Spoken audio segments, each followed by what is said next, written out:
Well, hi guys. This is an amazing opportunity to just be here with you guys as we are recapping all of the amazing things that we have been able to experience so far during our leadership here in Nashville. I'm excited to be here, and I just want to, recap the last day or so of what we've been doing. Isn't it so exciting? Don't you feel excited for what's going on here at Posh? You feel recharged. And it's amazing to me how events like this can truly spark your spirit and bring you closer to those around you. I'm excited personally to go home and put things into action.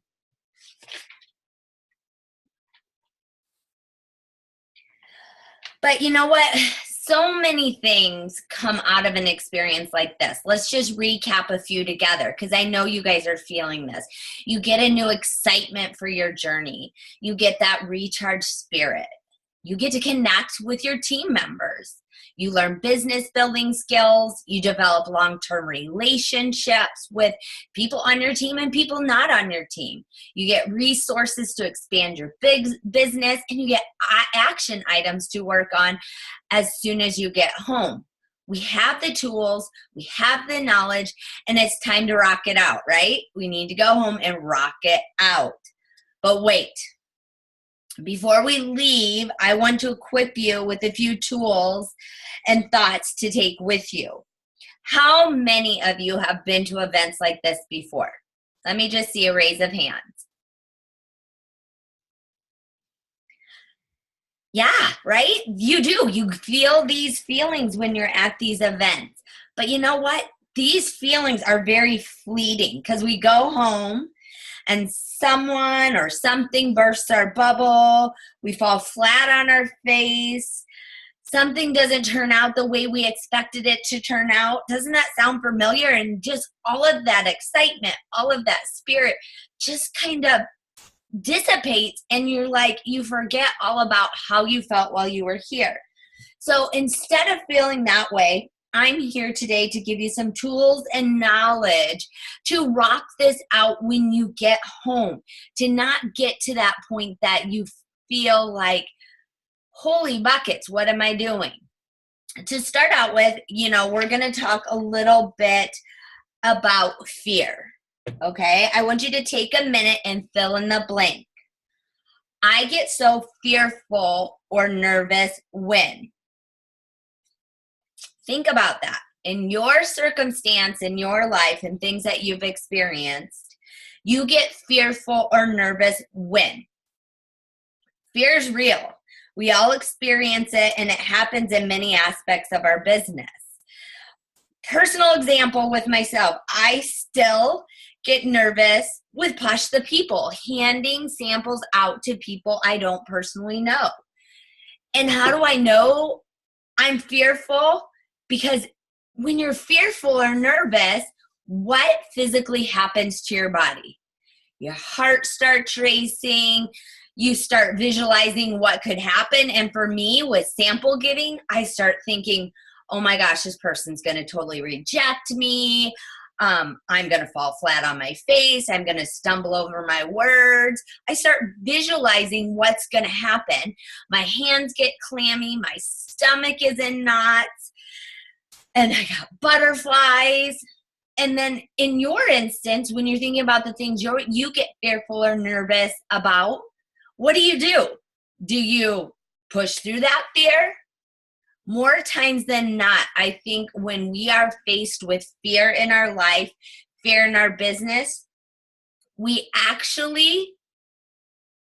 stop. We don't push forward. We just don't have the courage to keep going.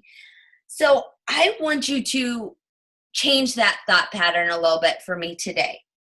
I want you to visualize for me one more time that same situation in your head, but we're going to change it slightly. Instead of fear, I want you to tell yourself, this is exciting. And why do I say that? Because when you can change your mindset from being fearful to being excited about something, so many things, your outlook, the way you feel, the encouragement you feel to push forward changes so much. When I got up here on stage, I told myself, I'm not fearful. I'm excited. I'm excited to share this information with all of you ladies. I'm excited to connect with you. And what people don't realize is fear and excitement have the same physiological feelings within your body.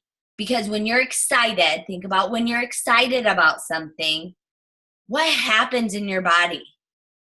Your heart races.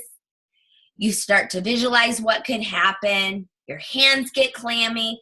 Your stomach is in knots. It is the same exact feelings you fear with fear as you do with excitement.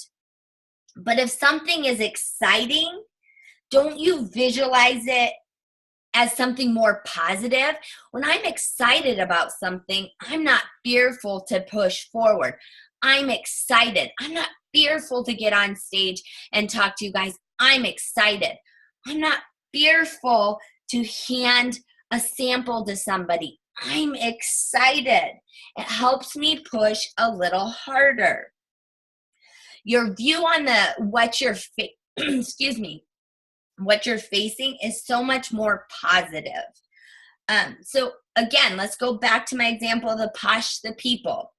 I am so excited I get the chance to share an opportunity that can change a life, a product that can fill a need, or an experience that will change a day. I seriously want to challenge you to take this idea home. Take this idea and fit it into your own experiences, your own business, and I want you to teach it to your teams. I want you to practice it.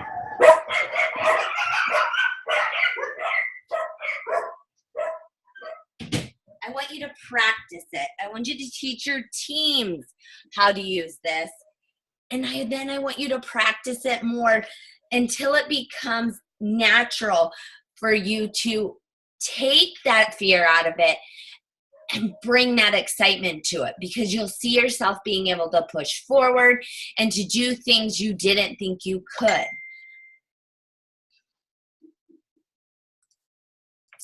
Okay, so let's move on a little bit. We talked about fear and excitement, how those are the same feelings within our body, but can produce whole different outlooks on going forward when you change that fear into excitement. Now, I want you to also look at this, this quote right here.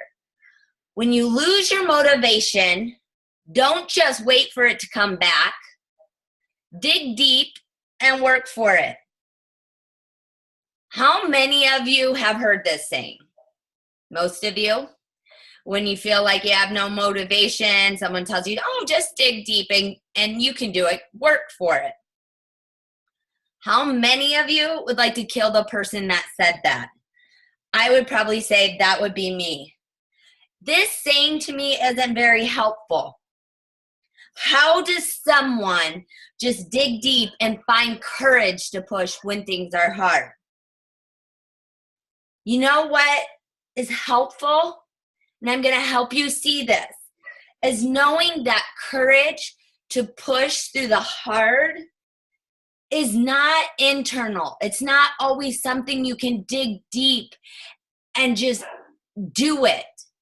Having courage is external. Now I'm going to help you see how this has fit into my life and how it continues to fit in my life, and also help you think about ways that courage fits in your life and the people that have been a part of your life have given you this courage to push forward. Right here is a picture of a cross country in high school. When I was growing up, I was a high school cross country runner. I loved to push myself, and I ran every day, early morning and afternoon. I lived to run. If you are familiar with running or have run before, you will know that long distance running and good shoes are super important. You can't train well with bad shoes. As the season progressed and the shoes I had been wearing had it, my coach would often tell me or remind me that I needed to get some new shoes. Our state competition was coming up, and coach didn't want me injured before the big race. Now, hearing that, and in the situation I was in, that was super hard. My parents didn't have the money, and buying me a new pair of running shoes was not in the budget, and I knew that. I had made the ones I was wearing last as long as I possibly could. I didn't have the courage to tell him that we couldn't afford it or that there was no way to get something like that anytime soon.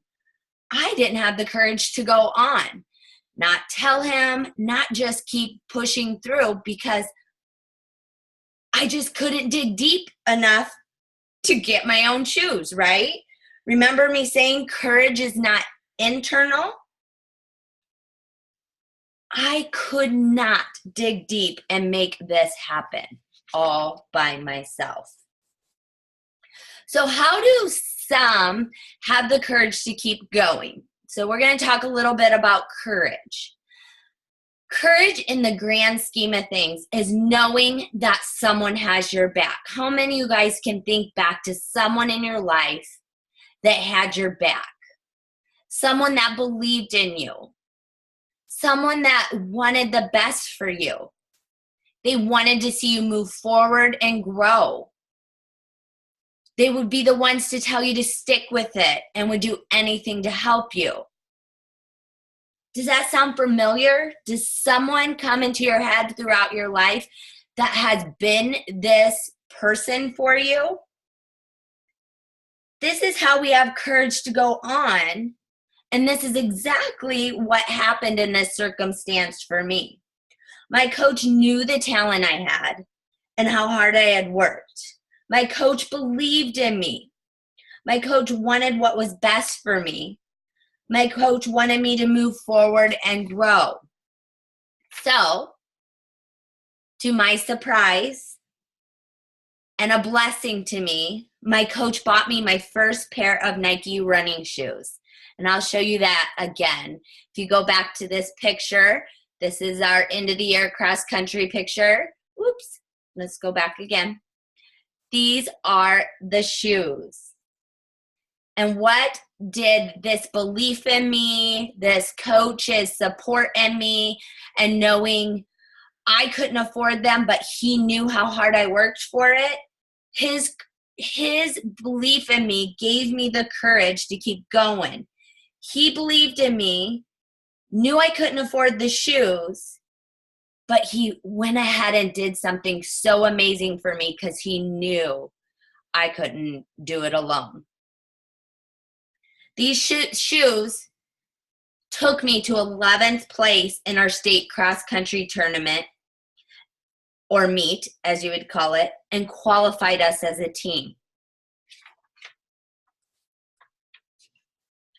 So why the story about courage? Leaving leadership, leaving Uncon, I hope you have seen the changes and see the bright future that is in front of us. This isn't about going home and going back to our old ways. This is about making a decision to take care of the person to your right and the person to your left. Having a cause or vision that is bigger than ourselves. As Posh consultants, we can go home with courage because home office has our backs. They want the best for us. They want us to be better than they are. So in recap, we've talked about turning fear into excitement, for thinking about the way home office has our back. So going forward, we can be excited, not fearful for our future. We can have the courage to move forward and believe in the opportunity because we have each other's back. We can have courage because home office wants the best for us. And in return, we need to believe in them and do our part. Each and every one of you is a part of where this pampering journey is going. We need to be excited. We need to have courage. We need to go out and push the people because together is better.